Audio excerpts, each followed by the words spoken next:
آئیے سب سے پہلے ہم اور آپ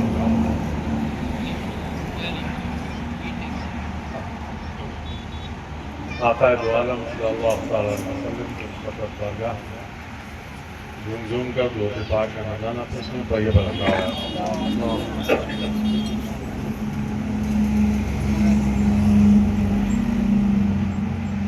کتنے سادہ مزاج ہیں لوگ کتنی ساری بات کرتے ہیں، کتنے سادہ مزاج ہیں ہم لوگ کتنی ساری بات کرتے ہیں، ایک گوریاں نشین کو ہم سے بڑے کائنات کرتے ہیں، اور پتھر چلانے والوں کو دی ہے دعائے مغفرت، کتنا حسین یا نبی آپ کا انتخاب۔ حضرات، آج کی یہ سالانہ محفل جناب بھائی نثار بقائی کی جانب سے اپنے سابقہ روایتوں کے ساتھ بسلسلے دعوت رجب شریف صدیق الشیخ کو منعقد ہے۔ رب کائنات اپنے حبیب کے صدقے میں آپ کی ہماری سب کی حاضری کو اپنی بارگاہ میں قبولیت کا درجہ عطا فرمائے اور بھائی نثار بقائی کو اس کا بہتر اجر عطا فرمائے۔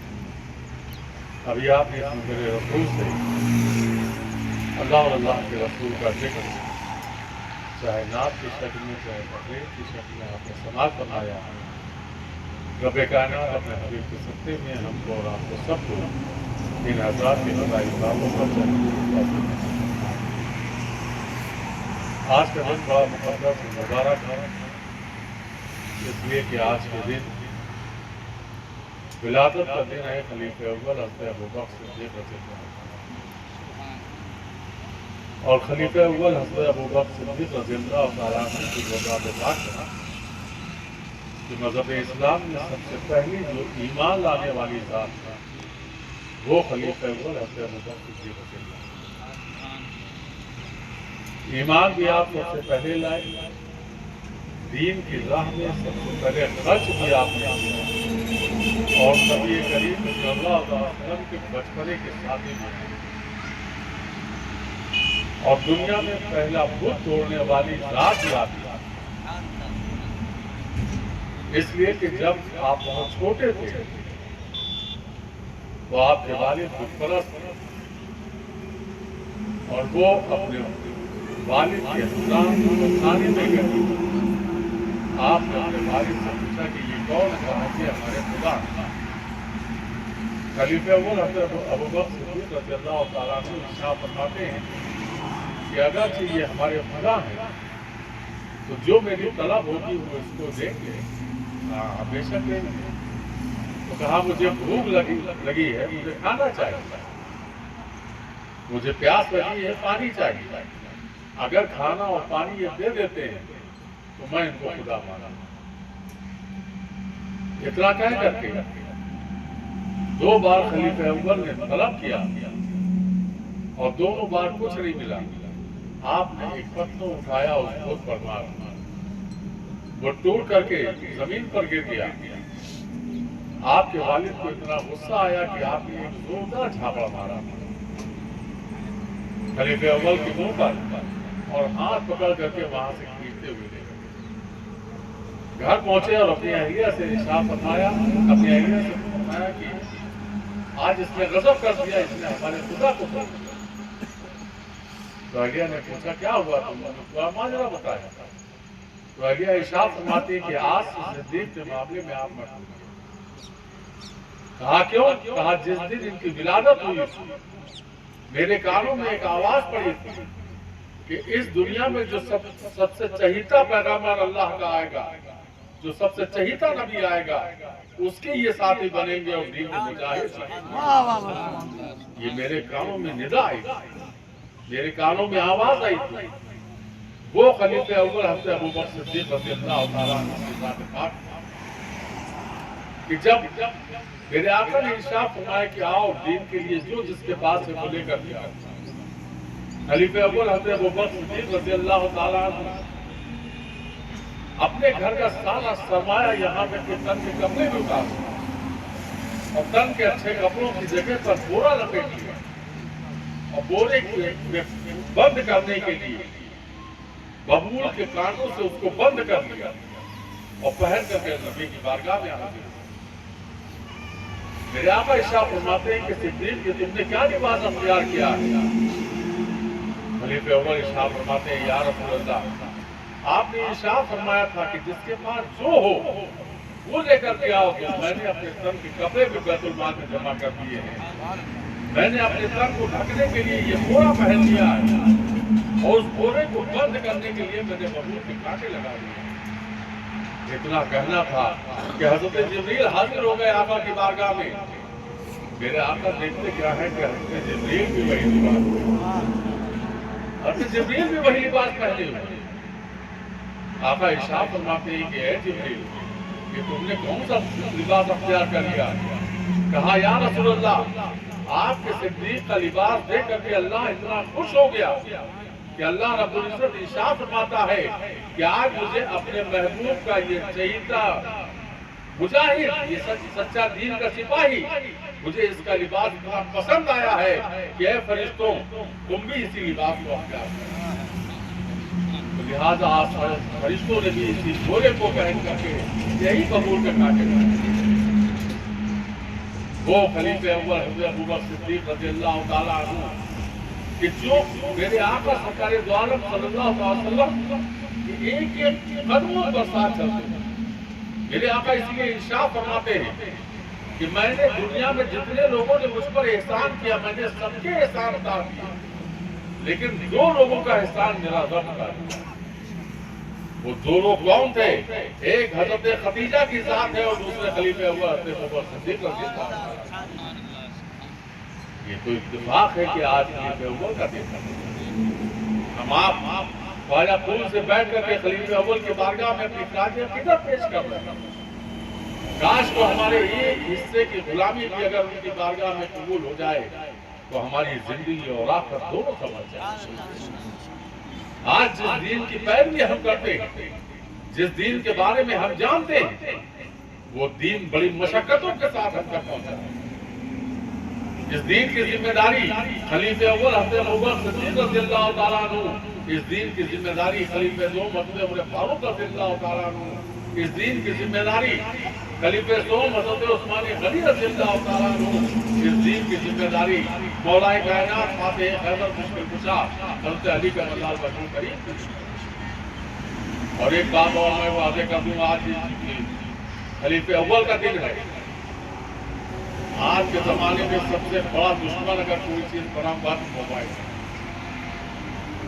اس موبائل سے گھر میں بھی ہماری دشواریاں پیدا ہو، ہماری بہو بیٹیوں میں بھی یہ دشواریاں پیدا کر رہی ہیں، اور یہی موبائل ہمارے لیے ہمارے ایمان کو بھی خراب کرنے کا ذریعہ بنتا ہے۔ اسی موبائل میں غلط حدیثیں بھی آ رہی ہیں جو یہودیوں کی ایک سازش ہے، جس کو بہت کان کھول کر کے سمجھیے گا۔ آپ سمجھ نہیں پا رہے، آپ یہ سوچتے ہیں کہ یہ دین یہ آقا کی حدیث ہے کہ ہمارے پاس آئی ہے لاؤ اس کو فلاں بھائی کے پاس۔ ایسا ہرگز نہ کریے گا۔ جب بھی کوئی آپ کو حدیث سمجھ میں آئے تو پہلے علماء سے رابطہ کریے گا، جب اس کی تصدیق کرا لیجئے گا تب وہ حدیث آگے بھیجیے گا، اس لیے کہ حدیث غلط پڑھنا بھی گنہگار ہے اور اس کو آگے بھیجنے والا بھی گنہگار ہے۔ اس سے ہوشیار ہو جائیے۔ اسی موبائل کے ذریعے آج کل ایک فتنے چل رہے ہیں، کوئی بتاتا ہے کہ علی اول، کوئی بتاتا ہے صدیق اول، کوئی بتاتا ہے عمر اول ہے، کوئی بتاتا ہے عثمان اول ہے، کوئی بتاتا ہے کوئی اول ہے۔ اس فتنوں میں پڑھنے کی اس لیے کہ میرے آقا نے یہ ارشاد نہیں فرمایا کہ صدیق اول ہے، عمر دوئم ہے، عثمان سوئم ہے، مولا چوتھا ہے۔ میرے آقا نے ارشاد نہیں فرمایا۔ میرے آقا نے ارشاد فرمایا کہ میرے صدیق جیسا کوئی نہیں، عمر جیسا عدل و انصاف والا کوئی نہیں، عثمان جیسا سخاوت والا کوئی نہیں، علی جیسا بہادر کوئی نہیں۔ یہ میرے آقا نے اس تاریخ میں بتائی۔ آقا نے اول و دوئم نہیں کہا ہے۔ اب اول و دوئم کیسے آیا؟ میرے آقا کی بظاہر دنیا سے منتقل جانے کے بعد جو مسلط خلافت میں پہلے بیٹھا وہ خلیفہ اول ہے، جو مسلط خلافت میں بیٹھا ان کے بعد وہ دوئم ہے۔ جو ان کے بعد مصب خلافت میں بیٹھا وہ شعیب ہوا، جو ان کے بعد مصب خلافت میں بیٹھا وہ شاہرخ ہوا۔ ان چکروں میں پڑنے کی ضرورت نہیں ہے۔ ہمارے لیے نبی نے جو فرما دیا وہی ہمارا ایمان ہے، نبی نے جو کہہ دیا وہی اسی پر ہمارا ایمان ہے۔ اس لیے ان چکروں میں مت پڑیے گا۔ کسی کو بھی اپنی زبان سے کچھ کہنے کی آپ کو ضرورت نہیں۔ آپ جس طریقے سے جس چیز کو مان رہے ہیں اسی کو مانتے رہیے گا، کیونکہ یہی ماننا ہماری دین کی تبلیغ ہے۔ جس دین کو ان خلفائے راشدین سے ہم نے جانا ہے، اسی دین کو ہم نے صحابہ سے بھی جانا ہے، اسی دین کو ہم نے تابعین سے بھی جانا ہے، اسی دین کو ہم نے تبع تابعین سے بھی جانا ہے، اسی دین کو ہم نے علماء مجتہدین سے بھی جانا ہے، اسی دین کو ہم نے اللہ کے ولیوں سے ماننا ہے۔ تو ہم کو اس دین پر عمل کرنے کی ضرورت ہے، اس دین سے ہم کو وابستہ رہنے کی ضرورت ہے۔ ہم چاہے کسی سلسلے میں بیعت ہو جائیں، چاہے کسی سلسلے میں مرید ہو جائیں، لیکن جب تک کہ ہم دین کی پیروی نہیں کریں گے، جب تک کہ ہم اللہ اور اس کے رسول کی فرمانبرداری نہیں کریں گے، جب تک کہ ہم شریعت مصطفیٰ کی پابندی نہیں کریں گے، جب تک کہ ہم سنت مصطفیٰ پر اپنی عملی زندگی کو نہیں گزاریں گے، ہمارا پیر ہرگز ہمارے کام آنے والا نہیں۔ ہمارا پیر تبھی ہمارے لیے وسیلہ بنے گا جب ہم اپنے رب کی فرمانبرداری کریں گے، ہم شریعت مصطفیٰ کی پابندی کریں گے، ہم سنت مصطفیٰ پر عمل کریں گے، تو یقینی طور پر ہمارے لیے ہماری زندگی بھی سنور جائے گی، ہماری آخرت بھی بن جائے گی، اور یہ اللہ کے ولی ہمارے لیے وسیلہ بھی بن جائے گی۔ اس لیے ضرورت ہے کہ ہم عمل کریں، اپنے آپ کو برائیوں سے بچائیں، اپنے آپ کو عمل میں لائیں کہ جس سے ہمارا رب بھی ہم سے راضی ہو، ہمارا رسول بھی ہم سے راضی ہو، اور یہ مشاہد پر ہم بھی ہم سے راضی ہو۔ اللہ کا بے پناہ شکر اور احسان ہے کہ اللہ نے ہمارے نصیب میں ایسا شیخ لکھا جس کے دنیا نے شمالی ہند کے عظیم روحانی پیشوا آقائی و مولائی مرشد و حبیبی حضور حضرت سید شاہ الحاج محمد رسول اللہ قرۃ العین صاحب قبلہ بقائی رضوان کے نام سے جانا۔